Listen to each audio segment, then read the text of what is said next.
What is up, everybody? Welcome back to the podcast. I Need a Sports, your host with the most. Boy Bryce, my dog Cam.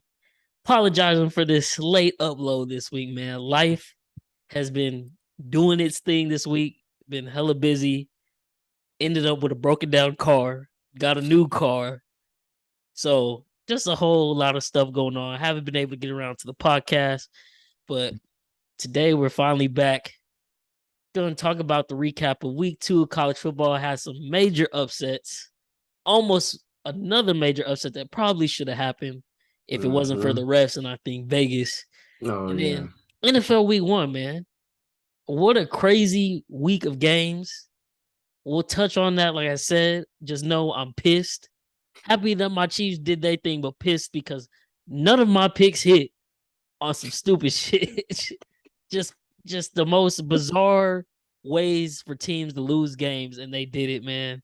But like I said, we'll touch on that later. First off, we're going to start with college football. I'm swinging over to my guy, Ken, because he told y'all last week to lock that shit in, UTML, and honestly, it should have hit. It should have hit.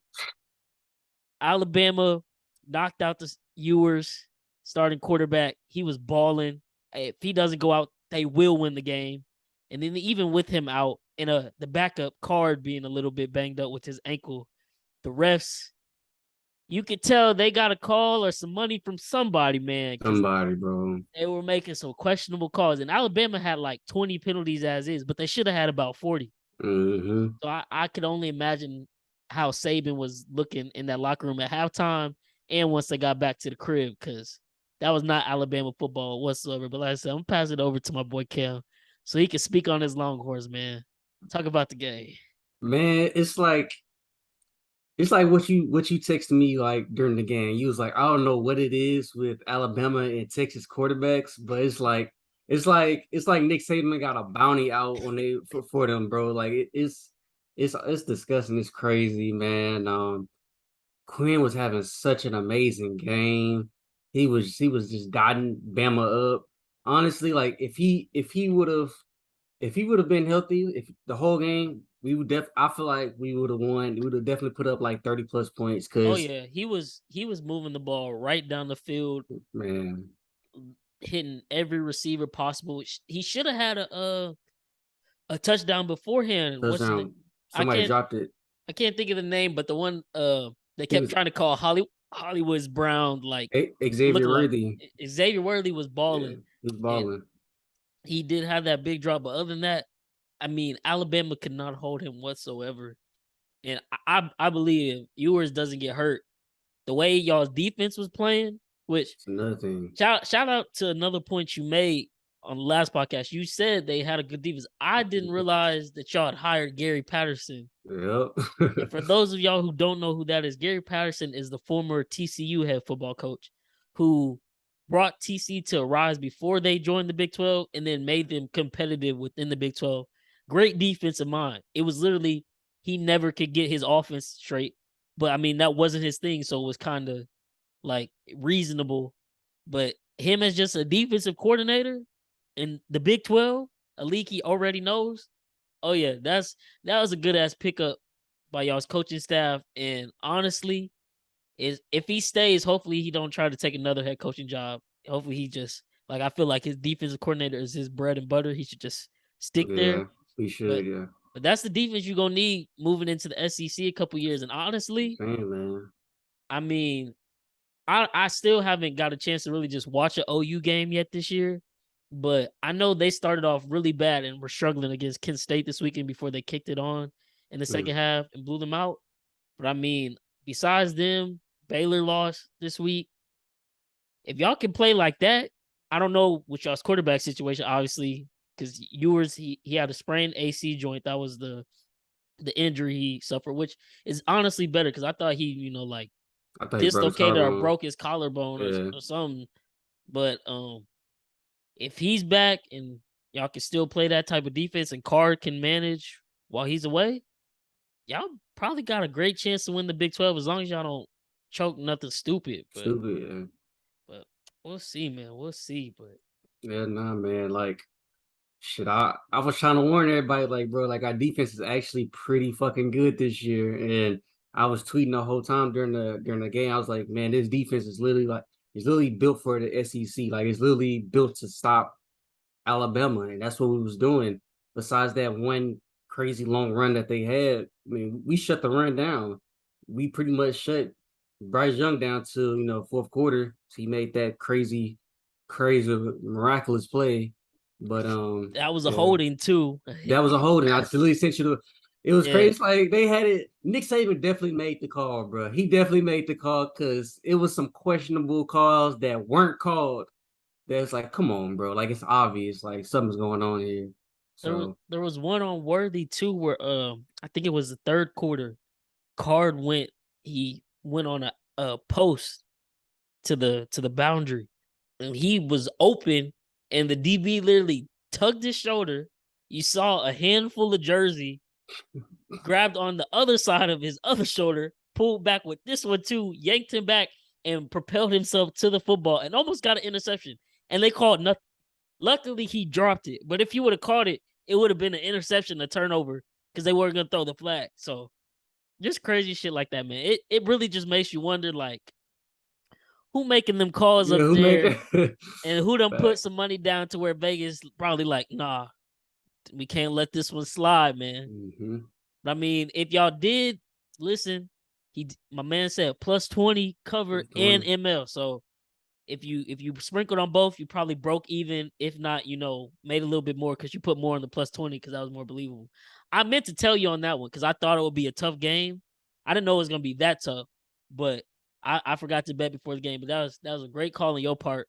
I'm pissed because I was ready to post a clip of you saying, "Man, lock that shit Just in." like that shit in, man. Made a quote the team, be like, "Man, he caught it on the podcast," but Vegas just had to sell us, man. And then It's close, another close. Texas team, man. What the fuck did we tell y'all? Matter of fact, it had me dying because Monday, I went to play in my little adult pickup league. And Yeah. Quaylen, when I got there, we were sitting down stretching before the game, and Quaylen just looked at me. He's a A B. Not gonna lie, you were right about A&M. I was like, I mean, I tried to tell y'all, it's the same story every Every year. year, bro. Every single year. We know what they're gonna Texas, do. Texas A&M lost to App State at home, number 6 team in the country, losing to an unranked team. And honestly, I kind of saw this one coming even more because App State played North Carolina now 2 weeks ago, but the week before this game. And they should have won that game. They just choked Mm-hmm. at the end, but it was one of them high scoring games. I They think it put went to like like 60, bro, or yeah, something. it was they both Crazy. put up 60 and I think they went to like multiple overtimes, but App State was up at the end and they let North Carolina get a late touchdown to win it. They scored like 40 something points in the fourth quarter. I seen that. I was like, Yes, back and what's forth, going on? no defense whatsoever to be found. But when I tell you App State complete, like it wasn't like yes, it was an upset by ranking standards, but it was not an upset if you watch the game. App State dominated from kickoff to the clock hit zero. I want to say they had 41 and a half minutes of possession to Texas A&M's 18 and a half. They ran the ball down their throat and controlled the clock the whole game. And literally they ended up winning by 3. They should have won by a touchdown.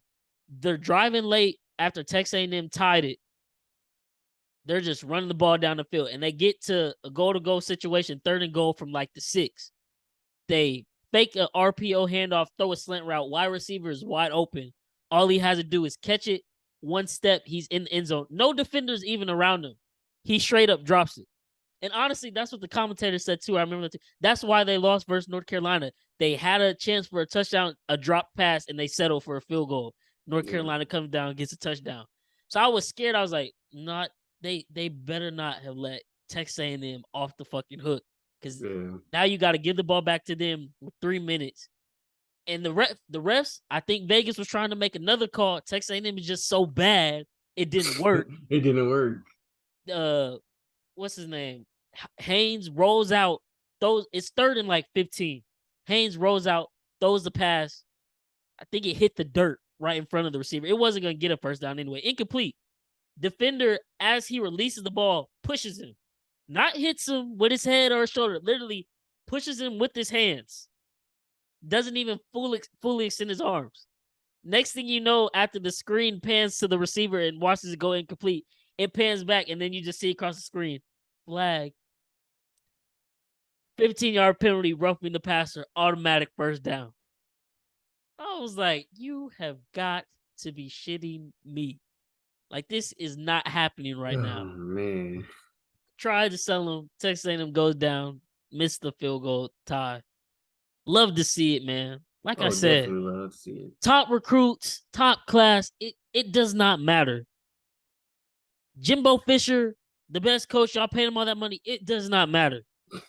Texas A&M is one of the most, if not the most, mediocre college football programs in comparison to their money, their resources, facilities, and the players they get. To constantly be second or worse in whatever conference y'all play in, y'all literally never win anything. And it was funny because I'll pass it to you after this.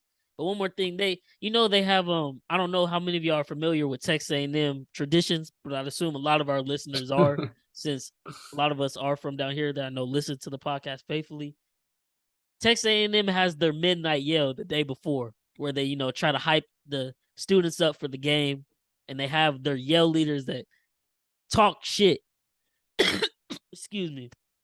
So this yell leader decided, keep in mind, this kid is wearing overalls. So keep that in mind with what I'm about to say. Kid comes in and says, playing Appalachian State. They're from the boonies. Just a bunch of hillbillies. Dude, you're wearing overalls, yelling gig 'em. But you're talking about hillbillies, for one. Says they're dumber than Boxer Rocks and all this other stuff, and how could we ever lose to a team that has, like, he says something of another comment about how stupid they were and how could they possibly lose, and then what do you know? The team from the boonies whooped their ass. Whooped that ass, yeah. Literally. And now, I mean, even if Texas A&M does miraculously beat Alabama this year, like I said, you fuck it up because you lose some game you're not supposed to lose, they're not going to be able to make it. Texas A&M saving grace will be when they finally extend the playoff to 12 teams. Maybe then they'll have a shot. But still, they won't do shit when it comes. So I'm not even worried. But man, y'all called it hating. I call it how it is. It's that simple. I'm gonna keep it a buck. Texas A&M is trash. They always have been, always will be. It don't matter, man. And last thing on them, now I believe in Sumlin's first 50 games, he was 36-14. That loss was Jimbo Fisher's 50th game. He's now 35-15. So they talked all that shit about Sumlin. All that shit, man. All that shit about how he's not a good coach, even though he produced a Heisman winner, 3 possible NFL Hall of Famers. Von Miller, he's certified Hall of Fame for sure. Myles Garrett is on his way. Mike Evans is on his way. That's all Sumlin. No Hall of Fame to me. Jimbo Fisher, Kellen Mond. What? He hasn't produced much, man. That's all I'm trying to say, man. But I'll pass it to you. Touch on Texas A&M, talk your shit, because, man, it's ridiculous at this point, man.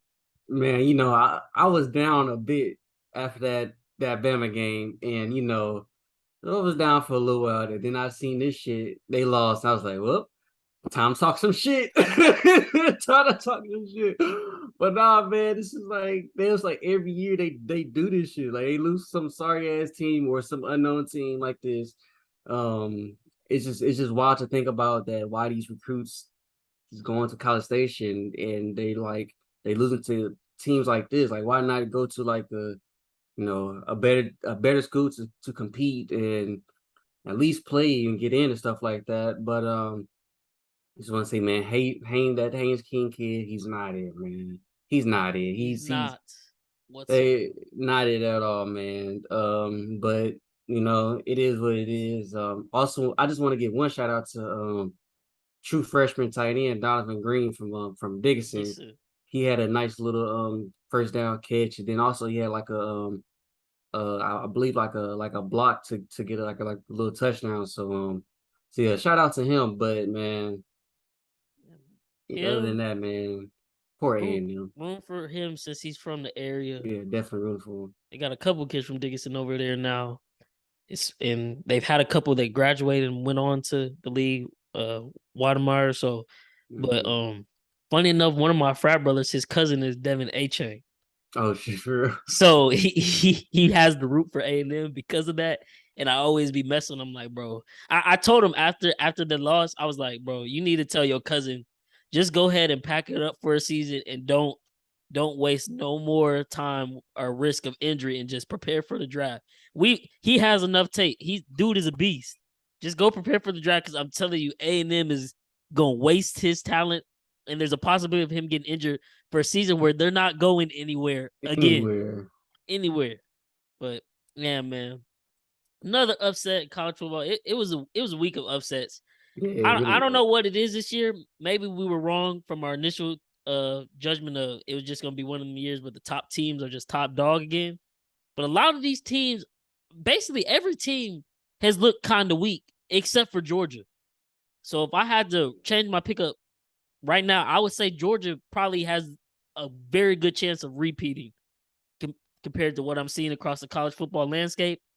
But Notre Dame, man, I'm if I could just write to the college football, really because the coaches make the AP poll to Yeah. start off with, but if I could talk to them and the college football playoff team that votes for them rankings, I am petitioning to just keep Notre Dame out of the top 25 to start off every year. Make Please, them prove man. it and get into the top 25 and make them work their way up to even be considered a top 5 team. I'm tired of hyping. I'm not hyping them up, but I'm tired of people hyping them up year in and year. It's like they're literally, I said it on a previous podcast, they are the college football version of Gonzaga in college basketball. I don't know how many people fall fall for the trick or drink the Kool-Aid and bet on them preseason to win a national title, but Vegas banks on them every year because why are you wasting money like that?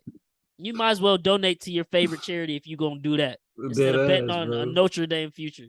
They are terrible. They lost at home to Marshall, blew my bet in the process of them being up in the first quarter. It was 0-0. The defense is solid, but they got so damn tired because the offense can't even move the ball and stay on the field that they have to repeatedly be out there. And you're not going to be able to play defense all game at a high level if you constantly have to be out there and can't catch your breath. They lose to Marshall 26-21 at home. I don't even know where they're ranked this week because, like I said, it's been such a long week, so I haven't had a chance to really look. But they need to be out of the top 40, goddammit. They are terrible. They are terrible. And like I said, man, stop hyping them up. From now on, please, college football voters, if you're listening, just keep them out the top 25. They literally need to earn a spot in the top 25 every year from Every now year. on. I do not care what talent, what recruits they get. This is not the goddamn 1980s anymore. They're not a powerhouse football program. No matter how bad people want that to be the case. It's just not the case, man. Yeah. Them and Texas A&M, you can bet that they will fail you at one point or multiple points of the season. It's a given. They will always fail time and time again. And people will sit up here and try to lie to you and say, "Oh no, you can believe in them. They got this person. They got this coach. They got no. Yeah. They're ass. Mm-hmm. It is what it is. It's a God given fact at this point. What more proof do you need, man? What more proof do you need? You It's, it's just, like I hope they lost to freaking Marshall, but they the yeah, they mean need to the they mean need green. mean green, man. They need to kick them out the top 25. I hope they drop out. It was ranked number 8. I hope they drop. I didn't even check the polls, but I hope they dropped out of the top 25 because they do not deserve to be there. Oh yeah, they don't. Shoot, they kicked Oregon out. Oregon Oh was yeah. 11 first week of football when they got whooped by Georgia. They kicked Oregon all the way out the top Oh, 25 after that. So if Notre Dame gonna open up the season 0-2, it would have lost to Marshall. Come on now. they gotta be gone, And bro. yeah, they're out the top 25. Um, look, and Marshall actually received 85 votes after that game to be moved into the top 25. Oh shit. That's funny in itself. But yeah, Notre Dame, Wisconsin. Also, I don't know what Wisconsin luck is, but they finally got rid of Scott Frost. Another L for them this week or this past week. I think I want to say they had a stat that was showing in one possession games of Scott Frost's tenure. That's the head coach of, or was the head coach of Wisconsin. He was like 5-22. Yeah. They literally lost every one possession game. And at that point, you can't just call it bad luck. That's just terrible coaching. I mean, it had me dead because I don't know if you, I'm sure you do, but you know, Bussing with the Boys. Hmm. Will Compton, Nebraska alum. Before the season, he was like, okay, I'm going to tell you right now. I don't know how we're going to get there exactly, but Nebraska's going 11-1 and making the playoff. And he's like, started off Northwestern. Oh, that's an easy dub. And then I gotta find who they played this past week. Let's see. They played Washington State. He's like, Washington State, we don't even have to worry about them. That's a dub. They started off 0-2 as well. Will Compton was like, I don't even want to be here anymore. Like, and then the stupid part is, I mean, I guess like they were so fed up, they just had to get rid of him. But to fire Scott Frost, they had to buy him out, buy out his contract, which cost Wisconsin 15 mil. If they would have waited till October 1st, that buyout would have been 7.5 mil. Now I don't know if he real cool with the AD, so that was kind of like an under the rug thing. Like, even though you know you're terrible, we'll bless you on your way out. But I mean, you're already 0-2. The season is over with. You're not in contention for shit. Me personally, I would have waited till October 1st and then pulled the Yeah. trigger. Sure, my fans would have been fed up, but they've been fed up for years now with him. They could go 2 more weeks if it's gonna Hmm. save me 7.5 mil, but that's just me. So upsets all across the landscape, man. Unfortunately, I'll let you talk about this one, but I personally didn't even know they lost until you texted me. I thought the game was over. Houston, Cam had a Houston ML +3. They covered. They didn't cover. They covered the +3, but they didn't win the +3. They lost by 3 in double overtime. I don't know what it is with them. They can't just win in regulation or just finish the game in Crazy, regulation. bro. But go ahead and talk about them, man, because that was crazy to me.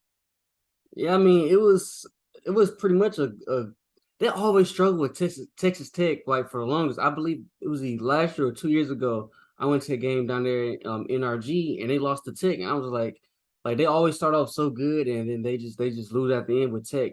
But it was like a fourth and like 20 Yeah, or something like that. And in overtime, double overtime. And somehow, some way they got the first down and then they win a game like that. And I'm just like, bro, it's fourth and 20. Like, how y'all let these people pick up a first down? Like, it's just like aggravating. not even ready for the Big 12 if y'all doing shit like that. So I don't know. It's that is It's just frustrating, man. super frustrating, especially when you bet on it. Yes. Cause it's like I was at one of my homegirls' birthday parties, so I was keeping up with the game on my drive there. And I see on the ESPN app it's 4th and 20, double OT. Houston had Yeah. just scored. So I'm thinking, oh, that's ball game. So I didn't even worry about the game after that. I just went to the party, was kicking it, and then I was texting you. I think I just said like, hey, yeah, UH caught the dub though, because I think Baylor was losing. I was like, but UH got you a dub. And he's like, no. You're like, no, bro, they fucking lost. I was like, what do you mean? It was 4th and 20. Excuse me. And then the play that got them the first down. I mean, obviously we're not players, so people will be like, "Oh, it's easy for you to say," but I mean, Yeah. I just feel like if you're gonna play at this level, you have to have some type of common sense. It's fourth Mm-hmm. and 20. Why, if you're covering a wide receiver 10 yards down the field and you see the quarterback scramble out and they're playing a prevent defense, so you got hella defenders behind you as well. If he scrambles out, why would you press up on him and leave the receiver open? Don't If even the make quarterback sense. scrambles, he's got to get 20 yards through like 7 defenders. But no, defender comes off the wide receiver, rushes the quarterback floats it right over him. Receiver has nothing but green grass because the other defenders are in prevent, backed up behind the first down marker, gets the first down, gets hit out of bounds. I'm like, that's how they lost the game. Are you serious? Like, fourth and 20, bro. Just Can't it's make just frustrating, man. can't make this shit up. You Can't can't make make this. it up, man. It's It's just like every time we bet on somebody, some crazy happen. something It's like crazy happens, bro. it's frustrating. Vegas be knowing, bro. They're like, It's oh, like oh, Vegas. Bryson, Like, Bryson Cam betting y'all heard good. what I need a sports podcast locked in? Yeah, we don't need that shit to hit. We Like, don't do like, it. come on. It doesn't make any sense how bad we be getting done sometimes, man. And then last college game I'll touch on. Ohio State, I bet them first quarter spread. Why they fuck around? It was negative 12 and a half. They got 2 touchdowns. But why they fuck around and let Arkansas State get a field goal? So they won the quarter by 11, not 12. Painful, bro. It'd be little things like that. It'd be painful, bro. It's like, come on, Come man. on. And it's to the point where, like, I don't even think I want to bet college football this week. If I do, I'll just tweet it out later. But I'm just looking at some stuff. I'm like, I don't even want to bet because I just know the opposite gonna happen because I can't trust none of these teams right now. Everybody looks terrible except Georgia. Maybe I just need to bet Georgia. But I mean, they played Samford this week, and I mean they won, but they won 33-0. And I just know their spread was negative 53. I think they probably ended up benching a lot of players just to be on the safe side because they were cruising. But still, like, even that, it's like, what do you go? Do you go, like, bet the cover, and then you Yeah. have an instance where LSU and Southern LSU got 51 points. It's 51-0 at halftime. It's like, bro, y'all really gonna lose the bum ass Florida State, but then y'all play the HBCU and y'all want to act out and be funny and just go off like that. Like, come on, man. Just stupid shit all across the Stupid board. shit, man. Always, bro. Crazy. But that's a wrap for college football week 2. Let's kick it into the NFL, man. Week 1, Ooh, some good ass games, it was man. good games all across the fucking board, man. I'm telling you, I'm tuned in watching the Sunday ticket spread where it's all 8 games on the first slate of afternoon games. Clicking through them to get sound to each one, like what's going on. Oh, they over here in the red zone. Let me move over to this channel, man. I couldn't keep up. It was so much crazy shit happening, man. I had a parlay. It had Ravens, Chiefs, 49ers, Saints, and the over for the Chargers and Raiders game. Chargers and Raiders game and the Chiefs game, afternoon games. So I started off, of course, watching the Saints. The Saints are not playing good at all. And I'm sitting there starting to regret, like, damn, is this the team that's going to win the NFC South? Like, I don't know. Then Ravens look good. They did their thing. Wasn't too worried there. I should have bet them with my Chiefs parlay instead of the 49ers. I should have just stayed away because it was Trey Lance's first game. And then on top of that, they had like a damn monsoon out there and Soldier Field already bad as is. But they were up, what, 10-0? And then Trey Lance just started playing like garbage. Mm-hmm. But the Saints are losing. 49ers are winning. So I'm like, dang, I'm not finna hedge because, like, this is a parlay and, like, you never know what's going to happen. And lo and behold, the Saints come back and Yeah, that win. shit was crazy, bro. Michael Thomas catches 2 tutties on AJ Terrell's head. Yeah. And, I mean, he's locked down, but MT, it was a quote from Jameis Winston. He had missed Michael Thomas on the slant on the 3rd down in the game.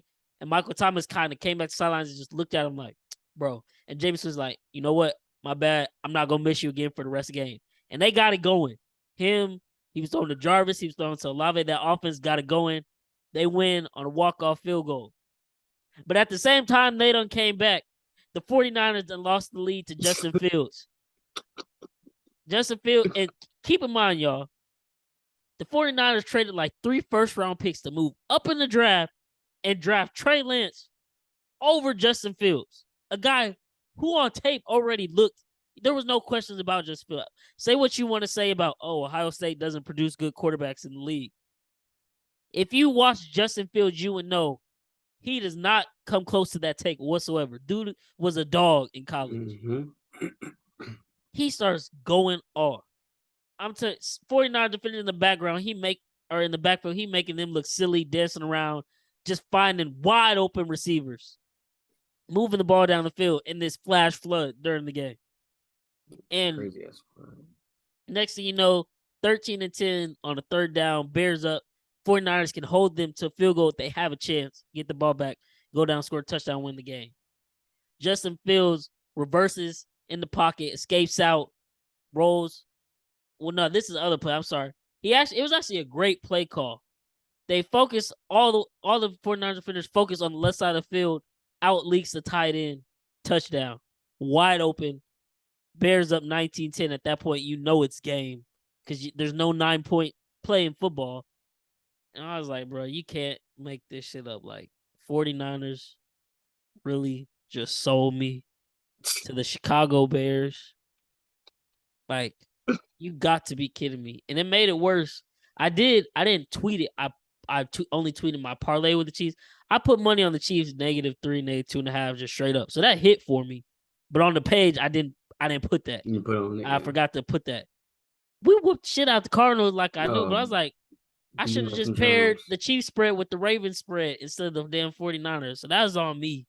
But talk about your Colts and Texas game, man. Because I was watching that one and I texted this man. I was like, man, like I said, y'all might be able to take the division. Y'all whooping. It was 20-3. They whooping the Colts ass. I'm like, shit. People was talking about Texas, but look at them. They can play. Look away from the TV for like 5-10 minutes, and it was 22-20. Just walk me through how all that went down, because I know you was watching that game wire to wire, man. So this was probably one of the most complete games. First quarter to third quarter, it's probably the most complete games I've ever seen my Texans play. Post Deshaun Watson era, obviously. Man, we was hitting on all cylinders, man. We was killing these guys. Davis Mills looked good. Man, that defense was flying around. That defense looked like a top 10 defense right now. We actually have like two guys that are like leading the league in tackles. Believe it's Jonathan Owens. He got like 15 tackles, and what's his name? Camus Grill Hill. He got like 18 tackles. So man, we was flying around, and boom, fourth quarter hit. This is what really changed the game. I forgot what defender it was for the Colts, but he basically like just ran right by Larry Tunsil, our left tackle, and it was like kind of like a big hit on Davis Mills, like a strip sack pretty much. And then they just went on to score. And then after that, you could just kind of tell like Davis Mills, he just wasn't comfortable because he don't know what's coming from his blind side. So he wasn't really trusting, Larry Tunsil the most. And so this was another crazy stat. The whole fourth quarter, this man ain't throw no receiving yards. What? He had 0 receiving yards, Bryce. The whole fourth quarter, he had 0 receiving yards. And I was like, come on now, bro. Come on now, bro. So, like, I'm sitting here thinking, well, okay, like fast forward. I'm come back to the game, but fast forward to like I think it was like either Monday or Tuesday. I was listening to the radio, ESPN 97.5, the Killer Bees, and they actually made a great point. They was like, Davis Mills, he's a game manager. He's not a game winner. And honestly, I respect that. Like, hey, if the Texans, the front office, if they want a game manager to have on his team for a quarterback, I'm all with that. Like, I don't personally need a game winner at a quarterback to like win game or like win games, go to the playoffs, win the Super Bowl. You don't necessarily need that. Like you can have a game manager, and and win a Super Bowl like that. But you guys got to have a great defense. We have a good defense, but it's not great yet. And so but back to the game. So overtime hit. He's still struggling to move the ball. Offense still struggling to move the ball. Coach was doing all right moving the ball, and then a third down hit. We had some type of play, whatever. And then fourth down hit. It was like a fourth and 3 on the 47-yard line on Indianapolis side, and we decided to punt the ball. I was like, you know, at the time I was like, man, bro, like just go for it. Cause like I hate ties. Like me personally, I hate Yeah, I ties. hate Like it. either win the game or lose it, bro. Like ties is the most pointless thing in all sports. Like I don't understand No, ties. literally, like, what is this? Is this soccer? Like, you just have Yeah. these grown men give each other CTE for 70 minutes, and you telling me you go in this shit because Is it's it still a time? tie? Like it didn't sit right with me. Like me personally, I would have went for it, and it just went with the consequences. But after the game, like I kind of get what Lovie Smith was like thinking, because in overtime we couldn't move the ball. Fourth quarter we couldn't move the ball, so like I understand like why he did it, like just punt it off and just go with the tie. Maybe like maybe we'll win a division because of the tiebreaker versus the Yeah, Colts, no, maybe I or some mean, in shit. hindsight, it does look like a great move It because was the right move to do. Like, Jacksonville lost yeah, later in the afternoon. Tennessee choked versus the Giants. What yep. what we tell y'all, man? Saquon Barkley. I don't know if y'all seen any highlights or watched that game. He's Saquon back. Barkley is back. He's back. 194 total yards. He's Won the back. game for them. Single-handedly won the game Single for them. handedly, dog. Had a long run to get them back into the game, and then they go for two for the win. Which I honestly, after the Giants' history, the past like what 7-8 years, basically since they won that Super Bowl in 2012, they've been ass. Ass, complete ass. Dable came in and he said, we ain't going for no tie in regulation. Fuck it. We gonna try to win this game Win or his we gonna game. lose it right here. Facts. Hand it off to Saquon. And the Titans were in perfect position. It's just one of them plays where I'm better than you and I'm gonna make the play. Saquon fucked up the two defenders, dives into the end zone. They win the game. Off of funny enough, I know you hate him because he played for your team and did this plenty. Randy Bullock per game for Tennessee. Oh, sorry ass Fat Randy. Ain't he from A&M? Yeah, A&M just trash. just trash, man. Just trash. But Oh my yeah, goodness, man. bro. Tennessee was 5.5 favorites. They lose that one. So Jacksonville, Not Tennessee, letting them both really. 0-1. You and the Colts 0-1. Atop the division. Hey, undefeated shit. we Hey, we we undefeated. undefeated. Undefeated. Week Hey, one, I'll nobody in the take it. AFC South has a dub. I'll take it, man. First division, This is the undefeated. crazy. This was the craziest week, y'all. Just to give you a breakdown, nobody in the AFC South has a win. In the NFC West, with the Cardinals, the Rams, the Wild. Seahawks, Wild, bro. and the Cardinals, the Seahawks sit atop the division 1-0, and everybody else is 0-1. We forgot to even touch on Thursday night game. Woo! Bills looked great. Josh Allen looked great. Gabe Davis, Mhm. like we said, it's gonna be a big year for him. Yeah, that's another L somehow, bro. I had a parlay, a same game parlay that if y'all saw me tweet out, Josh Allen over 1.5 touchdown, Gabe Davis anytime touchdown, Cooper Kupp over 7.5 receptions, Matt Stafford over 1.5 touchdowns. Start the game, first drive. Allen throws Gabe Davis touchdown. Boom, we good right there. You good, yeah. First possession for the Rams. I think Cooper Kupp had like 5 damn receptions because that's where Matt Stafford is going with the ball. They didn't end up scoring, but they ended up throwing a touchdown, I think, in the second quarter. So I'm like, oh, cool. Josh Allen comes back, throws his second touchdown. I'm like, well, that's that. Cooper Kupp finished the first half with 8 receptions. All I need is a Matt Stafford touchdown. We're knotted at 10-10 at half. Why the fuck did the Rams not score again in the second half? And Matt Stafford had like 2 or 3 turnovers, bro.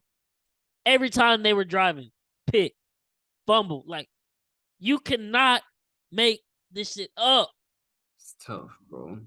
All I needed was one touchdown. Even One in garbage touchdown. time, we're at Twin Peaks eating, and I'm telling Cam, I'm like, bro, can they just like drive down and just get one garbage time touchdown so this parlay can hit? That's all I want.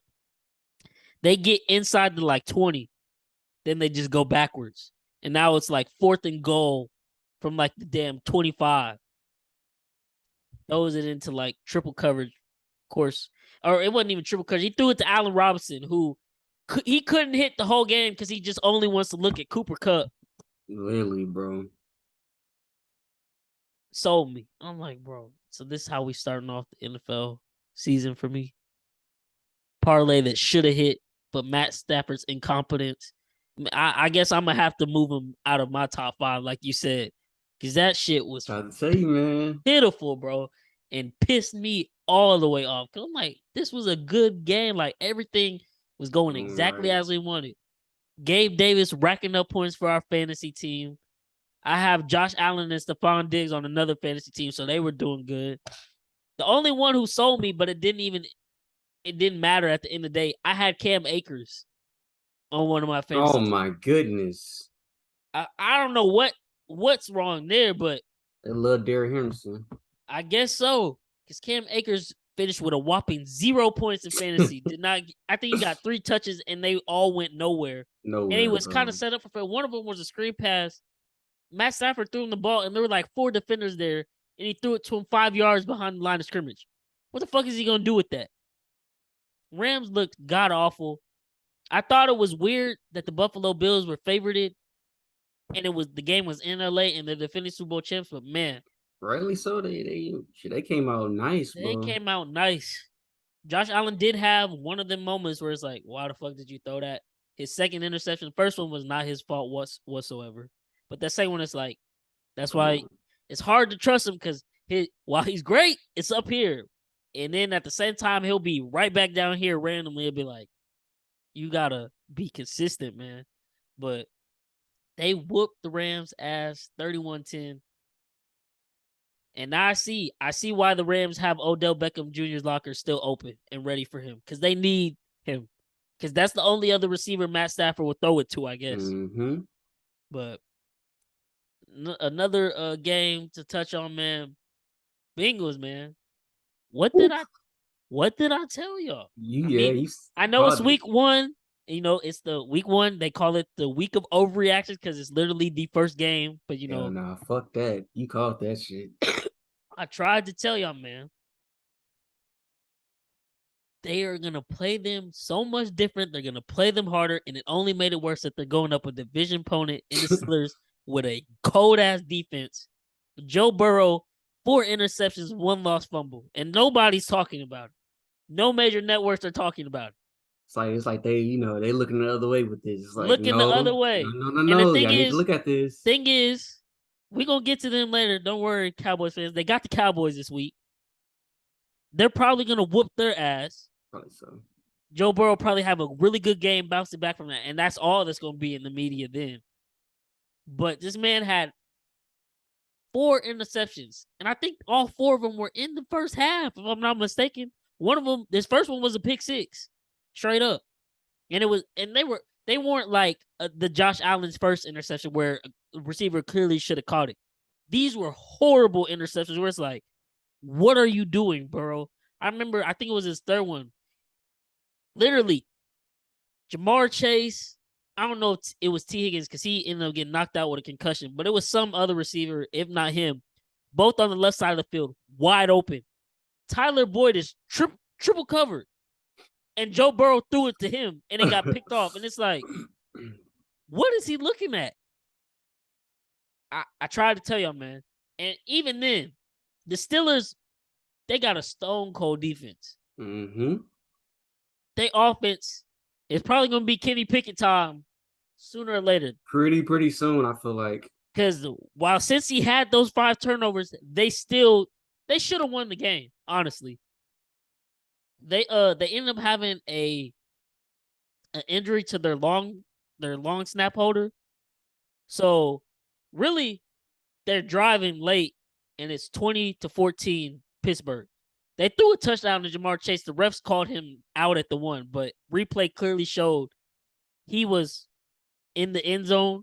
And I guess since, they're right there, the Bengals didn't feel like challenging. So, you know what? Fuck it. Next play, they throw it to the other side to Jamar Chase. Like, why are you even single covering him in the red zone? You know where the ball is going. Yeah. Touchdown.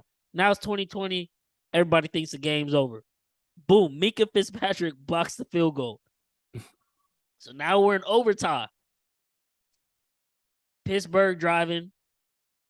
Or since he gets the ball, they're driving. McPherson, they end up getting stopped. McPherson for field goal for game. Bad snap, bad hold, laces facing McPherson. He completely hooks it. And it's like, Man. Oh my God. Steelers like, y'all literally almost gave this game away. Go win it. They drive back down the field. Boswell, he kicks it. It's looking good. And the next thing you know, the ball just starts curving. And I'm like, no. And then all you hear is doink right off the right upright. Now they done gave the ball back to Cincy. Then the Steelers finally get the ball back again, and they are able to kick a field goal. Boswell doesn't miss his time. Thank God. They win the game. And man, like we said, Mike Tomlin, he just finds a way. So we were kind of crazy for counting them out. But at the same time, the Steelers won that game. They lose TJ Watt to a torn pec. And it just came out either today, this morning, or yesterday. He won't be out for the season. It doesn't require surgery, even though I still think he's kind of stupid. Yeah, they're saying stupid. 6 weeks now. As a pass rusher where you have to use your strength, the Watt brothers are crazy. I was about to say, he better talk to JJ about that because JJ had the same injury. Yeah. All I know is when they retire and they 35, 40, they ain't going to have use of their limbs whatsoever. Oh, at all. They so banged up and just trying to rush back. I don't understand that one, man. Like I said, man, the Bengals, it's going to be a tough year for them. They're not just going to be whooping everybody like that. But y'all don't call me hater. Just speaking the truth, man. That's how this game works. That's why when you have someone like Patrick Mahomes repeatedly doing this stuff, it's why they're fucking great. You should just accept it and witness greatness instead of hating on it. But another game. We could honestly. Oh, Vikings Packers. Hey man, hey, I gotta apologize to you. It's two things I gotta apologize. This one thing. I gotta apologize to you, man. Hey, I was wrong by Kirk Cousins, man. I was wrong about him. Hey, that new offense, man. I don't know, like what it was with Green Bay, because you know who the ball was going to. Jay Jettis. And another pickup of our fantasy, man. Best receiver in the league, hands down. It's not even close. This he's on a different level right now. He's the best wide receiver in the league. Yeah. I know there's Devontae Adams. I know there's Cooper Kupp. But if you just watch the tape, like it's the eye test. Eye test, bro. Watch the tape. He is so like slippery, like Devontae Adams, like every receiver has a different way of setting up their defender to go about their route. Devontae Adams, it looks like if you had a simulation and put like a basketball around him, it would look like he's dribbling the way he does moves, and he's got a basketball background. Justin Jefferson, he don't even chop his feet. He takes like long steps, and then next thing you know is, and he's gone right past. It was a route because Jair Alexander came out and said, like, I don't know why we were playing zone. I would have loved the matchup. They got film of him pressed up on Justin Jefferson. Justin Jefferson, he's in the slot, beats him, goes outside, fake, back the other way. Jair was still facing this way. Jefferson wide open. He didn't want to chase him after that. He just let him go. 23-7. I'm not going to overreact and say the Packers are like done for. I'm not going to overreact either. They usually figure it out. They've been starting bad for some years now. But I will say, another thing we talked about, Aaron Rodgers and rookie wide receivers. First play of the game, they drop a nice play. Christian Watson wide open to tie the game. Drop. Honestly, like that could have been a game changer. Like that could have changed the game if he would have caught that and scored. Yeah, you never know. And then after that, Aaron Rodgers didn't throw his way again until 3 minutes in garbage time. And it's like, that's the fault I have with Aaron Rodgers right there. Like, Patrick Mahomes came out and said this week, like, his receivers, if he doesn't connect with them or they drop, he goes right back to him because he has trust in his guys and wants to get their confidence back up. You got a rookie. And not even that, it's the highest wide receiver they've taken in Rodgers' tenure in the draft. He's from a FCS school, and confidence completely shot after that. Mm-hmm. I was watching First Things First, or actually, I think it was Nick Wright. He had a little segment on Colin Cowherd's The Herd Show, and he was saying, like, if it's him, he drops that. Okay, yes, it's a drop, big mistake, but within the next couple plays, or even the next play, just go bubble screen. So Yeah. Christian Watson get his confidence back. Like, okay, we know you dropped it, but here, let's get you a certified catch, get you comfortable, because it's your first NFL game. No, he drops it, and Rodgers does not go back to him whatsoever. His second touch of the game was like midway through the third quarter. They ran him on a reverse, and that's how he touched the ball again. Other than that, no, Rodgers is not fucking with it. And none of them receivers look good. But hey, Sammy Watkins, he's just different, right? You know, Patrick Mahomes is good, but Aaron Rodgers is just different. Meanwhile, in Arizona, you see what the fuck we did, man. I tried to tell y'all tomorrow's gonna be a great test versus LA Yeah. Chargers, but I tried to tell y'all, man, all off season. Oh, the Chiefs aren't gonna win their division. They're not even gonna make the playoffs. Patrick Mahomes isn't even the second best QB in the AFC. Come on, man. Oh, bro. Come on, man. Do y'all hear what the fuck y'all be saying sometimes? Analysts like Bart Scott saying, "Oh yeah, no, I'm guaranteeing the Chiefs will not make the playoffs." I get it's the first week, but come on, man. You see how well-oiled machine that is?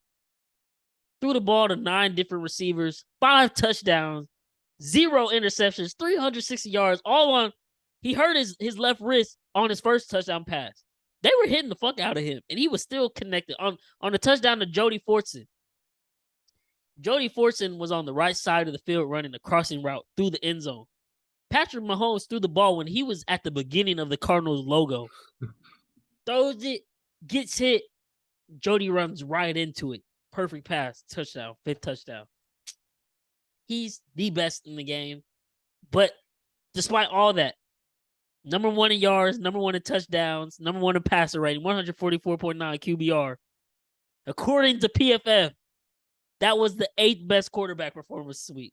It's stupid. Get the It's fuck dumb. out of here, bro. Dumb, bro. They And are dumb. They are stupid. then one of the PFF guys tried to sit up on Twitter and back up why that's the right thing to do. Yeah, he must be one of them writers that said that. Just stupidness, bro. And then I'm not gonna lie, I've been hearing it, but I had to see it to believe it. If he stay healthy, man, this might be Clyde Edwards' year. Oh, he looked good. He looked great.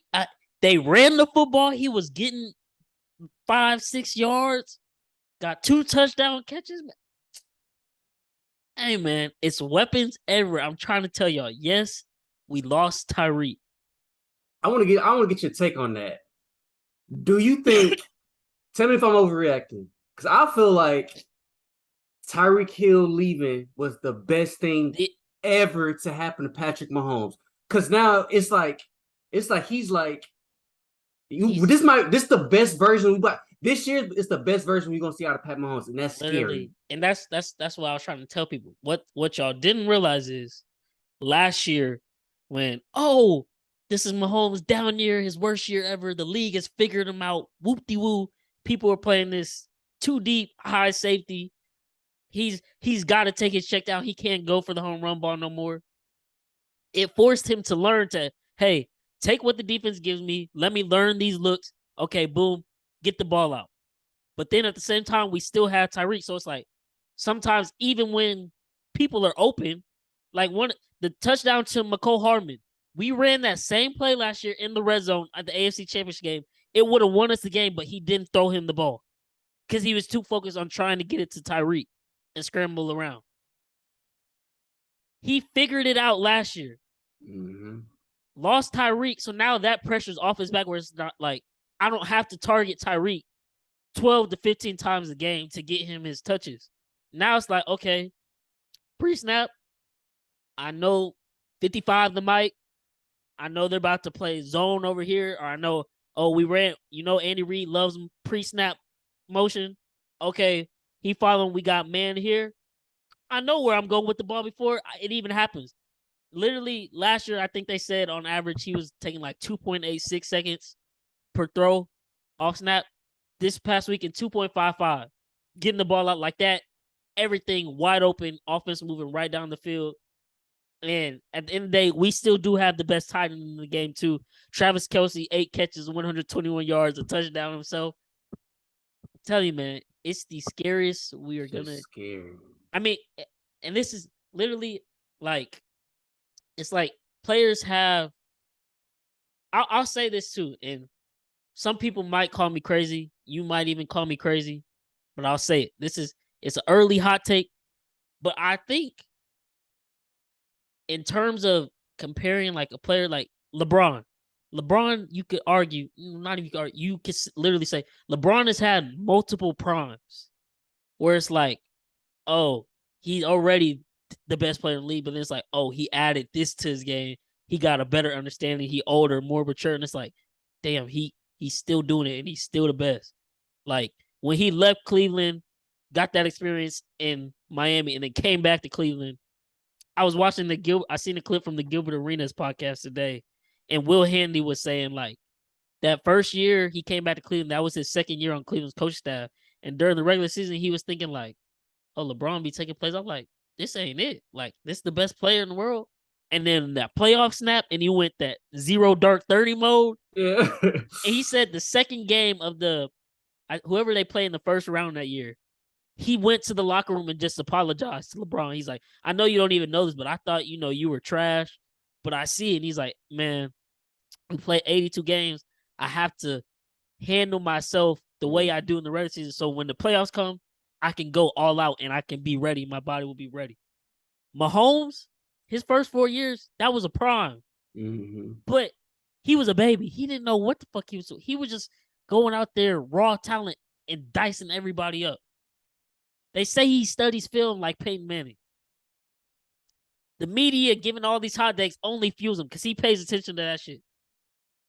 We're about to see another prime of Patrick Mahomes, and this is literally just the beginning. It's only going to get better because he's only going to get better at reading defense and knowing where it's to the point where, oh, just like how Brady can know where to get the ball out and get it quick.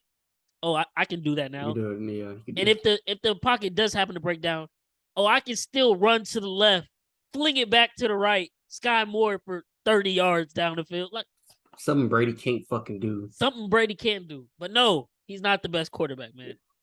He's not the best. Tomorrow, we got the Chargers.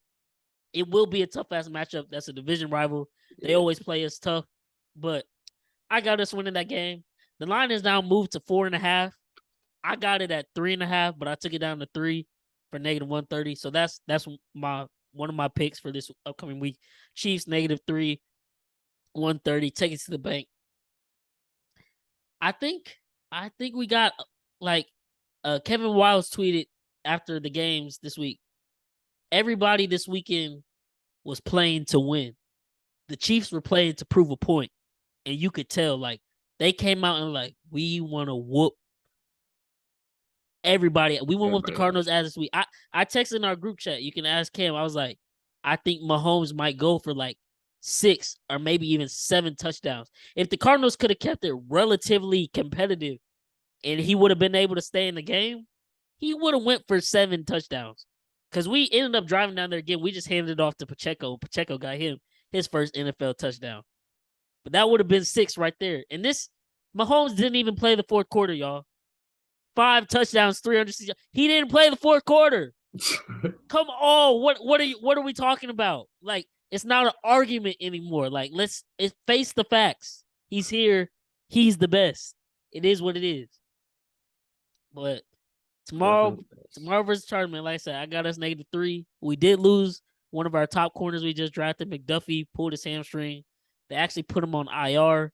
Ooh. It's tough. So he's out at least the next 4 weeks. But I mean, as long as he can come back healthy and rest, there's no point in rushing him. We're gonna need him later on down the line. So if he's that hurt, I'm not mad about it, but it does hurt. But at the same time, Keenan Allen is more than likely not playing tomorrow Oh yeah, no, he's gonna be out. because he also pulled his hamstring. And J.C. Jackson, he started practicing this week, but it was limited. I don't know if he'll play. We'll see. But yeah, man, it's gonna be a dogfight for sure. But Mahomes remembers what happened last year. Like I was watching ESPN this morning, and they were talking about, or it wasn't even ESPN. I want to say it was First Things First, and I think it was like Willie McGinnis or somebody. He was like, Chargers are gonna whoop the Chiefs. Justin Herbert, he's you know how the Chicago, they say A-Rod owns the Chicago Bears. Herbert owns the Chiefs. Talking about he just always puts up stats. He owns the Chiefs. Like he's 2-2 versus the Chiefs. Again, I reiterate, the 2-2, one of those wins he won against our third string. I don't know why people just like to throw that stat out there like he got 2 wins versus Mahomes. No. Yes, he plays him tough, but Mahomes is 2-1 versus Herbert. The game they beat us, which was week 17 of 2020, where we played our second and third stringers because we were 14-1 at the time. He won that game.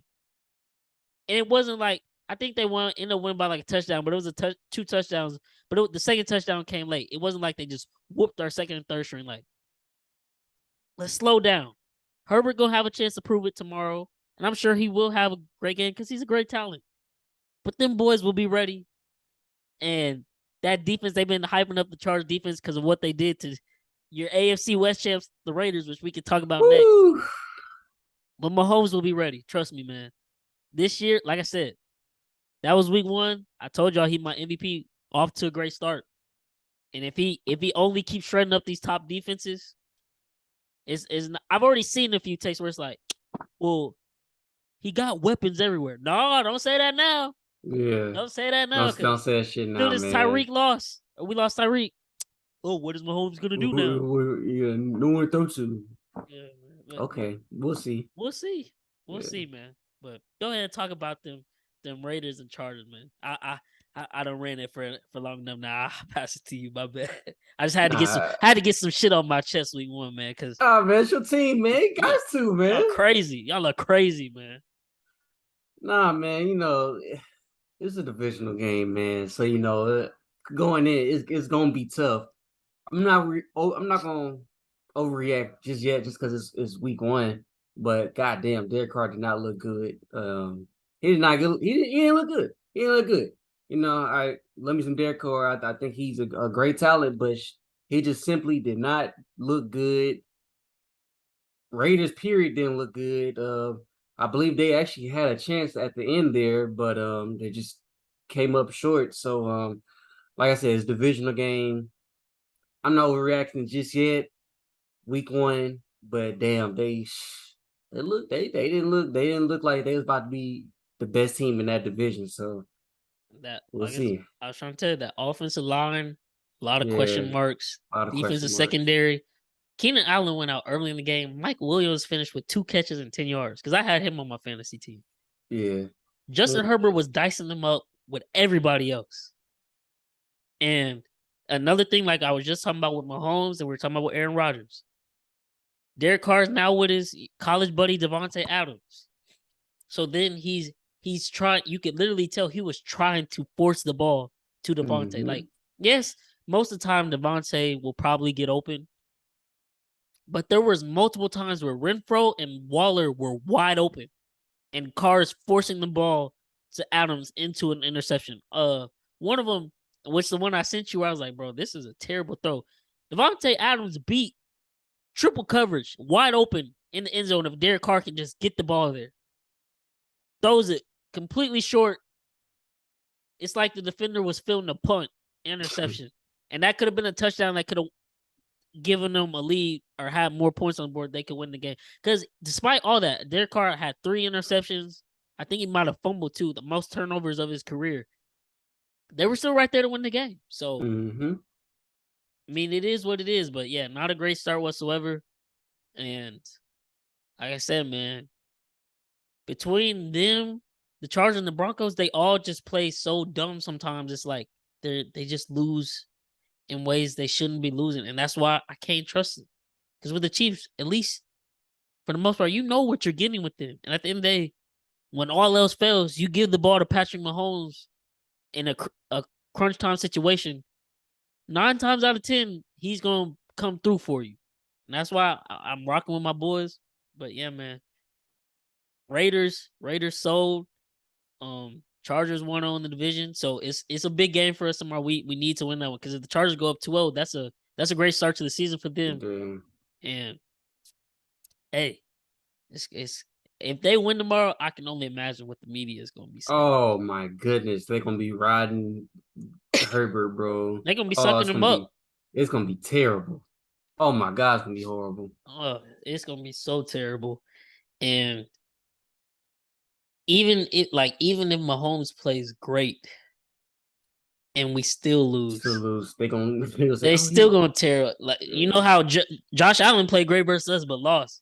But because he plays, he's the best quarterback. Mahomes plays great and we lose. It won't be like that. It won't be like that, man. It's sad, but that's how it's gonna be. But like I said, -3, take it to the bank. If you can get -3.5, I say if you don't sprinkle that much, but I say sprinkle that too. I think we beat them by 4 tomorrow. 4.5 though, I don't know. I wouldn't count on that one. I could see if it was like 20-23 late and we get a touchdown to win the game, win by 4. Also, I think the over-under is set at 54.5. Our offense might hold me because they look so good. Maybe they do the same stuff tomorrow. But usually when we play the Chargers, it's a tough game and their defense plays really well against us. So I think I'm thinking that one's gonna hit under. I'm predicting a 27-23 dub for us, which will put it right at 50. So that's how I'm feeling on that game, man. Um, Another game we could touch on, the freaking man.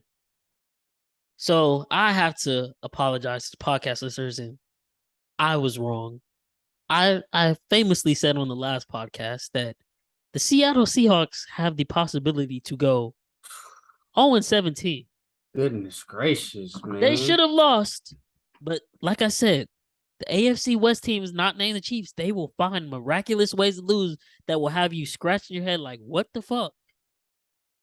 Russell Wilson in his return to Seattle loses. And some should have told me I had a parlay with the Ravens and the Broncos. That was the big parlay I had last weekend. Put the most units on it. I could have cashed out and taken like a little small win. And something told me to just do that because I'd seen on the BR betting page that 90% of bettors was on Denver. And you know when that happens, Vegas is going to get their money. 2 fumbles at the goal line. I didn't even see the ending of the game to know that Nathaniel Hackett chose to kick a 64-yard field goal instead of using the 286 point whatever million quarterback you just signed, Russell Wilson, to go for it on 4th and 5. What? I was like, what? I was like, there's literally no way they about to kick this field goal, bro. It was 60 like 4 yards. I'm like, and they said that was the mark for him. Like in their Yeah, head, they was thinking. I I'm don't. like, bro, there's no way. That's 64 the yards. second longest kick in NFL history if he would have made it. And I I'm like, know no way. McManus, of course, he gonna come out and say like, "Oh yeah, no, that's on me. Like I should have made the kick." He told him before the game, "You get me to the 46-yard line on the left hash, we're good." Fuck all that, man. There's 50 seconds left. You have 3 timeouts. 3, bro, 3. Even if you go for it and don't get it, you have 3 timeouts. So you can technically get a stop and then maybe get it back to the 46 and then try that shit for game as time goes out. No. I don't know if you saw, I'm sure you saw the clip of the Manning cast where Eli and Peyton broadcast the Monday night game. They had Shannon Sharp on with them. Mm-hmm. It's 50 seconds left. It was a 2nd and 14. They throw a little out to Javonte Williams in the flat. He gets 9 yards. Is now 4th and 5. So then I think I said safe for it's 3rd and 14. So now it's 4th and 5 after he picks that up. 2 seconds when he gets tackled. You could have called timeout there, or you could have had a play ready to go for it. Yes. Because you knew you weren't going for it all on the 3rd and 14 to get all that. Peyton Manning's literally like this. Oh yeah, call timeout. Call timeout. Call timeout. And now he's just sitting in the background and Shannon Sharp and Eli Manning just doing this. Timeout. Timeout. Shannon Sharp is talking to Eli Manning, and then Payne's like, they're about to kick it. Why did they let all that time go off? And Shannon Sharp was like, kick what? Like, what are they about to kick? They call timeout. They let 30 seconds tick off the clock and call timeout. Try this field goal. He had the distance. It went left.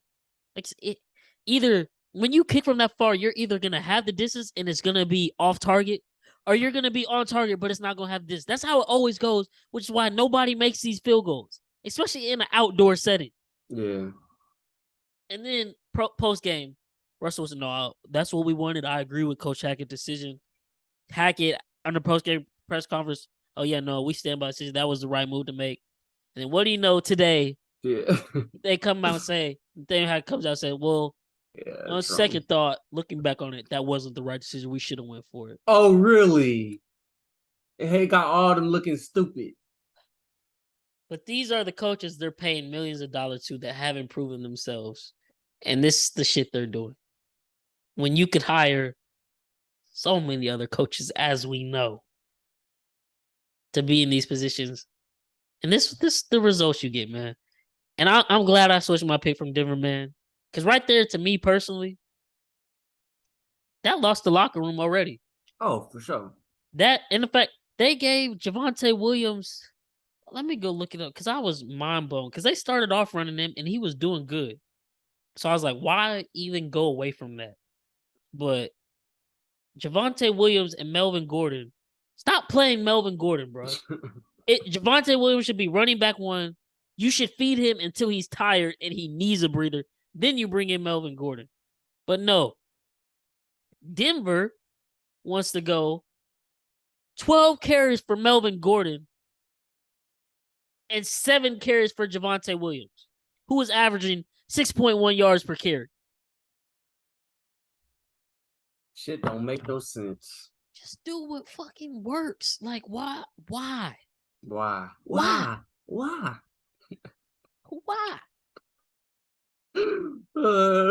Denver completely blows it. They lose me that one. And after that, I go look back at my plays and I didn't hit a single bet this weekend. Pain, man. Pain. Hey, it literally every single one of them was right there to hit. Matt Stafford just throws one more touchdown. Boom. If that hits right there, I'm up no matter what because it was just such a high odds parlay. It's plus 700. That's 7 units right there. I would have won. Broncos just handle business, run a touchdown when they could. That's 3 units I would have won with that parlay. 49ers don't choke. Another like 2.9 units I would have won. And it's just like, bro. Somehow, some way, it's like Vegas just knows. It's like they just be knowing, bro. Somehow, they just be knowing. I'll never understand it, man. But touch on the last game. Save them for last, man. If you're a Cowboys fan, you're very sensitive, and you get hurt. I'm not even gonna be mean. I'm gonna just spit the facts. I'm gonna pass it to Cam first, but he might hurt your feelings. So if y'all want to exit the podcast now, I advise exiting the podcast now because I already know what he has to say. But Cowboys, Buccaneers this weekend, I should have bet on that one because I knew what the fuck was gonna happen, but I just chose to stay away from it. But I just passed you. Go, just touch on that game Sunday night, Buccaneers versus Cowboys, man. Okay, this the second time. This is the second one I gotta apologize for you. Apologize personally to you. Dak Prescott, man. You know, you've been saying if Dak doesn't get it done this year, they need to start looking somewhere else. And goddamn, in my head I was like, bro, Bryce is crazy. Like, why he keep saying this? Like, Ain't no they just paid this man. Ain't no way they about to look for somebody else. But shit, they need to start looking like they need. It's time to tank. I'm sorry, blow that shit up, blow it up. Jerry Jones fucked this whole team up. He fucked the offense up. He let Cedric Wilson leave. He let Coop leave. He let all these receivers y'all had go. He fucked his team up. He fucked them over. He fucked the offensive line up. He let Lyle Collins go. Not drafting people in these spots to get it done. Um, I don't know. I just this is like y'all not about to bully us no more into believing that y'all team is a playoff team. Because that's why we changed our picks, because you fucking Cowboys fans bullied us into believing that y'all are a playoff team, which y'all are not. And me and Bryce literally said that at the beginning, that we just don't see it. But y'all was DMing us, texting us in our TikTok saying, like, Y'all are crazy. Y'all are some haters. y'all crazy. Y'all just hating this and that, blah blah blah. No, bro, we literally tried to tell y'all, like, there's no dogs on that offense. There's no dog. But on the bright side, at least that defense is pretty good. That defense is surprisingly, ever since the '90s, like, the Cowboys been known for their offense. The offense been, they had the I forgot what they call them, but they pretty much had Aikman. It was basically a big three. Yeah, a big three over there. It's always been their offense. The defense always been good like that, but the offense has always been their offense, even in the Romo days. Always been their offense. But now, surprisingly, the defense is fucking way better than the offense. It's like way better than the offense, and it's so surprising. But at least that's the bright side y'all got. Micah Parsons, that's another bright side that y'all got. Me and Bryce picked him Defensive Player of the Year, and he looked like right. TJ Watt out.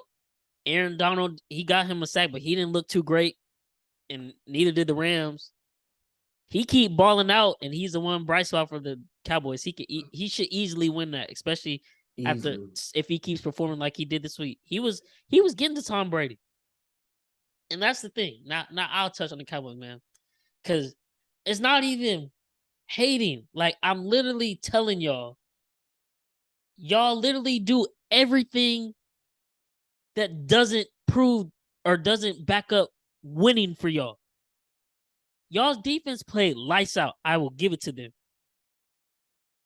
Forced the Buccaneers. I don't even think they didn't score a touchdown to this second half. I think wasn't it like 12-3 going into halftime, 4 field goals. Yeah, it was. Yeah. People were talking about Zeke. Zeke did not deserve any slack, any slander or negative talking to. Zeke was balling out. Yeah, he really Y'all was. stopped handing him the football. For what? I think he had 9 carries for 50 yards at one point. Eaton, just hand him the ball. No, what do? They go away from the run. They put the ball in Dak's hand. I told y'all, CeeDee Lamb, while I love him, and he's a great wide receiver, he's never been a wide receiver one. Literally never. Back in his high school days, yeah, sure. But at Oklahoma, he had Marquise Brown and hella other talent. And with the scheme Lincoln was drawn up, he was wide open half the time. It wasn't like he was just going up and he was the main focus of the defense. Last year, you have Amari Cooper. You have Jones. You have Gallup. CD can do what he did because he doesn't have the focus. Yeah. He's not drawing the best defenders. You go into the year knowing you're not going to have Gallup. You pick up Washington for Pittsburgh, who's never been a wide receiver 2. He is wide receiver 3 at best, if that. He gets injured, unfortunately. You draft Jalen Tolbert out of what? Was it West Alabama or Alabama State? Not Alabama. Some Alabama school.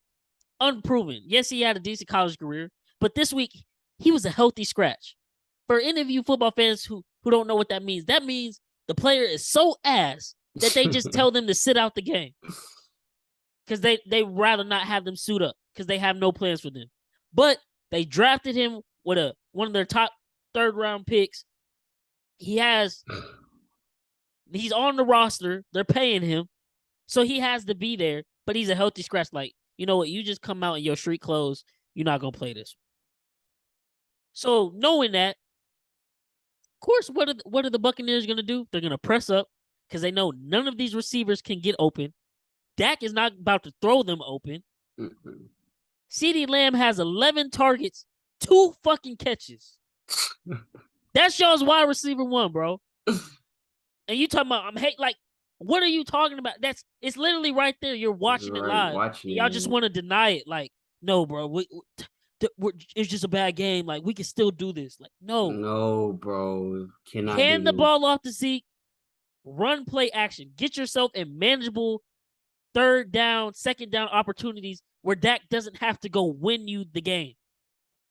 Zeke is literally averaging 5.5, 6 yards per carry in the first half, and y'all just completely go away from it for no reason. Like I said, he was 9 carries for 50 yards. Why did he finish the game with 10 carries for 52 yards? Why? And what's another stat I always bring up for all you faithful Cowboys listeners? Y'all are 26-4 in Dak's career when Zeke runs for 100 yards. 9 carries for 50 yards in this. That wasn't even the whole first half. That was like halfway through the second quarter. If you could do simple math, isn't that halfway to 100? I think I should keep feeding Zeke because he's eating, and the Buccaneers are only kicking field goals. I bet if I hand it off to him every first and second down, I bet we'll make it into scoring territory. But no, y'all want to throw it 3 downs in a row with Dak, 3 incompletions in a row, and it's like, the fuck is Mike McCarthy, Kellen Moore, whoever's calling the plays? What are they doing? It's literally right there. And then to top it all off, unfortunately, like as much as I talk about that, I don't want to see him get hurt. But he breaks his finger at the end of the game. Now he's out. It was initially thinking 6 to 8 weeks. Now they're saying, he got the best break possible. It was completely clean. Surgery went great. Now it'll maybe be 3 to 4 weeks before he comes back. But it's on his throwing hand. I don't know how many of you have thrown a football, but to throw a football, you need to be able to put pressure on the ball with your thumb. Dak can't already throw as is. Now you finna rush him back with it's not going to be healthy. Like, 4 weeks is not full time for a bone to completely heal. Trust me, I know. I've broken a lot of them. I just had 2 knee surgeries 2 months ago to fix a fracture in my knee. Shit's not going to be healed for the rest of the season. But no, y'all going to rush him back. He's probably going to have to wear some type of tape, some type of brace. He's not going to be able to grip the football like he wants to. And I bet money when he does come back, they'll be like, Dak, go win us this game. Let's not hand the ball off to Zeke. Let's not hand the ball off to Pollard. What works? Let's go have you try to force feed CD because he's got to be wide receiver 1. And let's go win the game. That's not going to happen. And like I said, people call me crazy. I'm like, this is probably Dak's last year. People booed Dak as he ran off the field. And Skip Bayless, I'm just laughing because he's just trying to, you can just tell he's just trying to make himself believe. Still a chance. He's now talking about, well, Cooper Rush is more serviceable. He's better than Dak. You seen he won last year versus Minnesota when he had to play. And Shannon Sharp was like, are we talking about last year or this year? Last year when you had Amari Cooper, Michael Gallup, CeeDee Lamb all together. Now you're about to throw Cooper Rush into this, a guy who's been in the league 6 years and has only started like 2 games, a career backup. That's what's going to lead you to playoffs? Like, yeah, okay, bro. Okay. And the Giants, they have the Giants in Washington. They have the Bengals this week, and then the Giants and Washington Commanders. Like I said, the rest of the NFC East all won their games. The Giants, as long as Daniel Jones doesn't lose them the game, which could be possible, Dallas defense could make him lose the game. Shit, he looked good last week. He looked good. He had 1 interception, but he just did enough. Mm-hmm. And if Saquon's playing the way he's playing, New York's defense, people probably didn't watch their game. New York's defense is actually they're pretty good. Yeah. Dable has that team like turned around a little bit, and there's room there where you can be like, okay, they can finally take this up to another level and not be complete losers. The Eagles defense, I don't know what really happened in that game. I turned it off because they were blowing the lines out. They let them come back, but they look pretty good. The offense, looked pretty good. The defense let them put up Detroit put up 35 points. So there's that there. Washington beat Jacksonville, so I don't know how much faith you want to put in that. But Carson Wentz did throw 4 touchdowns. Yeah, he looked good too. That's So scary. you're literally looking at a chance to possibly start 0-4, Dallas. Like, it is what it is. And I'm pulling up their schedule right now just to double check. Yes. Bengals this week. I mean, the defense will be good. I'm sure they'll give Joe Burrow a couple problems with that line. I'm sure Micah Parsons might have 3 or 4 sacks. But like I said, the Steelers didn't have an offense. And Cincinnati turned the ball over 5 times. They still should have won the game. Even if Dallas defense plays well, that offense is not going to produce anything. Cincinnati will win that game. They're gonna be forced to run the ball. Then They're they got really to go. gonna be forced to run the They're ball. going to be forced. Then after that, they got to go to New York to play the Giants on a Monday night. That's going to be a tough environment. Not going to be an easy win. Then they got the Commanders at home. That's probably what I'm thinking. If they're going to win any of these next 3 games, I would think it would be there. But who knows at this point? They're that bad. I told y'all, man, it's not hate. Y'all literally had the worst offseason possible. Y'all got rid of everything. And just thought, oh, we'll just run it back with Dak. He's just going to lead us to the Super Bowl. The guy that can't even lead you to consecutive playoff wins with great talent, and you going to get rid of that talent and then be like, oh, that's going to make Dak better. What in the last 7 years of Dak's career is showing you that would make him better? Nothing. The answer is nothing. Don't sit up here and lie to yourself. And, like, that's what I'm talking about. The Dallas, what Stephen A. Smith says, they will find a way. Literally find a way. They will find a way to lose every year. And y'all fans will sit there and make yourselves believe. I don't know why y'all do it to yourselves at this point, because y'all only setting yourselves up to be extremely upset.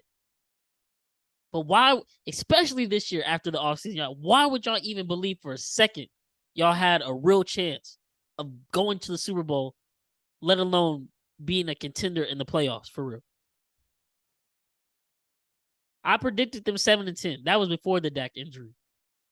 That's probably way more realistic now too. And I'm not gonna let y'all blue me. I'm standing 10 toes on that. Y'all seen it this weekend. Sorry, Chris. It's not hate if you're listening. But I tried to tell you, Brady was 6-0 heading into his career versus Dallas, and he didn't even have to do that much to beat y'all because the offense was just gonna be is gonna be terrible. I tried to tell y'all, man. I tried to tell y'all. That wraps up week 1 of the NFL. This week, kicking off tomorrow, Thursday night, Chiefs versus Chargers. I already told y'all, Chiefs -3. Take that to the bank. I'm gonna rock with the under 54.5. Y'all can take that. Bengals are -7.5 versus the Cowboys.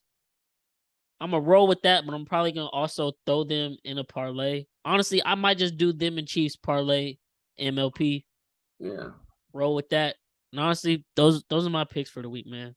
I'm gonna just stay away from everything else. I'm gonna just stick with what I know. Stick with what my gut is literally telling me right now. Because last week I went away from what my gut was telling me, and that was all right. I went and tried to put together these dream parlays, and all of them went to shit because teams just completely sold me. So that's what I'm sticking with, man. Chiefs -3, under 54.5 with the LA Chargers versus Chiefs game tomorrow. Bengals -7.5, and Bengals and Chiefs MLP. Those are my 4 picks for the week. I'm locked in, man. Hopefully nothing crazy happens again. Yeah. But Vegas probably tuned in right now. They probably got the FBI agent hacked into this Zoom call. Like, oh, you hear that? Okay, go ahead and wire the money over right now. Whatever refs ref that game, don't let it happen. You know how they do with me, man. But you got any picks for this week? Bro, honestly, I don't want to touch none of these games. All these lines are like terrible. Bad. It's so bad. But one game I will touch I told you to stay away from it, but I'm gonna touch up on it. I'm gonna take us plus 10, man. I was I'm just looking at that. I was like, I kind of want to go sprinkle on that too. I won't use it as my own pick, but I will tell that and sprinkle on it on my own personally. I think y'all cover. Denver's not good. not good. And we I'm telling you, even though we are in rebuild mode, we are a better team than what people are like saying about us, bro. Don't believe these analytics, bro. I'm telling you, this is a different ran organization. This is a different team from last year and the past years, bro. I'm telling you, this is a different team. Like if y'all really listen to us, bro, plus 10 Texans. I don't know why they kind of disrespecting us a little. I Yeah, mean, I guess rightfully so, but it's just like, bro, I'm telling you, man, this is a different team this year. We in rebuild mode, and we tied with the team that's supposed to easily run through the AFC South and easily supposed to be like a top four team in the AFC, and we handled them for three y'all quarters. won the game until y'all Yes, y'all lost the game and lost. ended up Yes, tying. But no, y'all won that game. so I'm telling you, man, plus 10. Take Texans spread plus 10. Yeah. I mean, So I'm riding it's with. in Mile High, so that makes it tougher, obviously, because Mm-hmm. altitude and all that. But the Denver Broncos, that offense doesn't look great. It took Russell Wilson to like halfway through the second quarter to finally hit a receiver for a catch, and it was Jerry Judy. Sure, And, Judy. and it was honestly an underthrown pass. Jerry Judy luckily was still able to get it and run to the end zone. Cortland Sutton, I don't even think got a catch in the first half. He look good. They do not look good, and I mean, they already paid Russ all that money, so they kind of screwed themselves. But Russ looks old. He can't scramble no more. If you make him run to the left, he can't throw the ball. Yeah. He just can't. Like, he's not Mahomes. He used to be able to do it a little bit early in his career. It's gone. He can't do it no more. The run game, if they stick with Javonte Williams, that'll be tough to stop. But as far as 10-point favorites, I don't see it happening. I don't see it, man.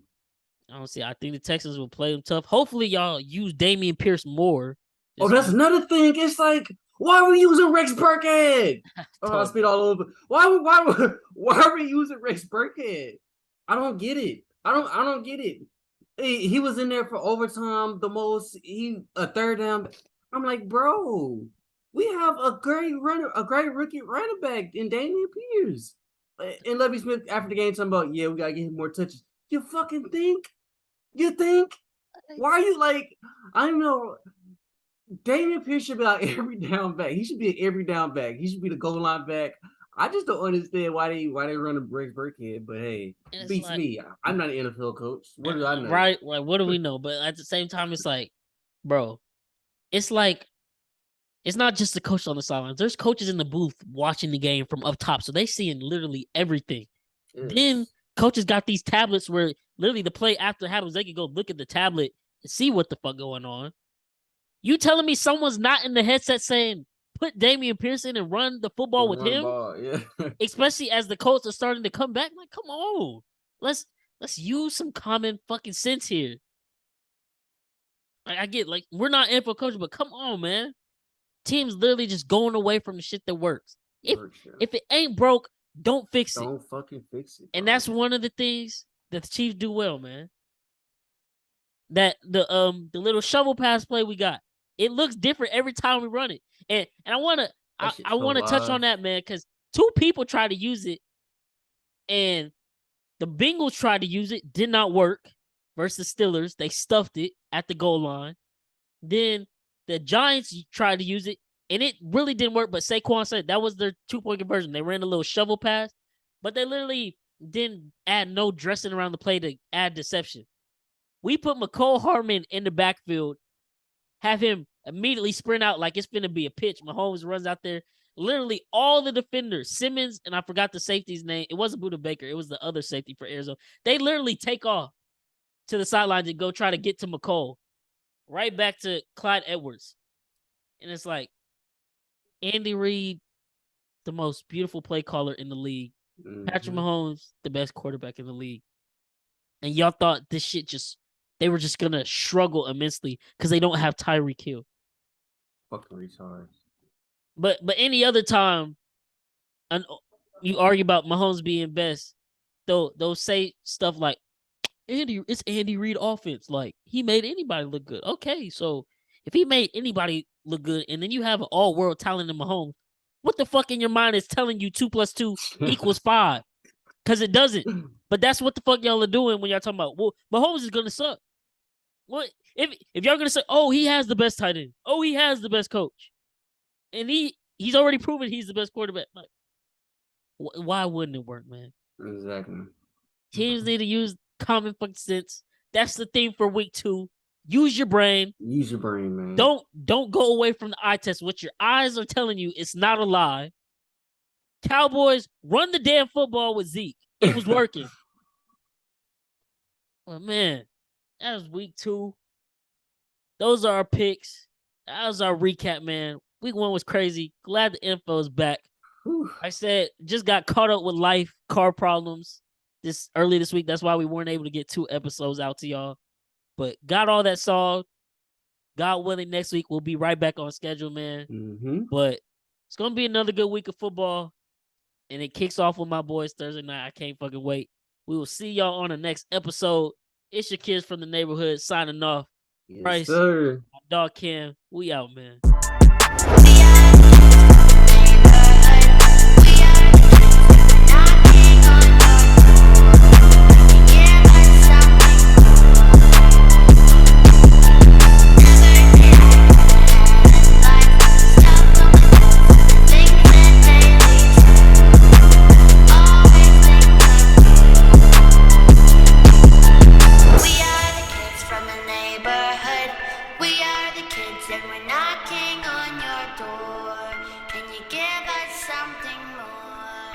I need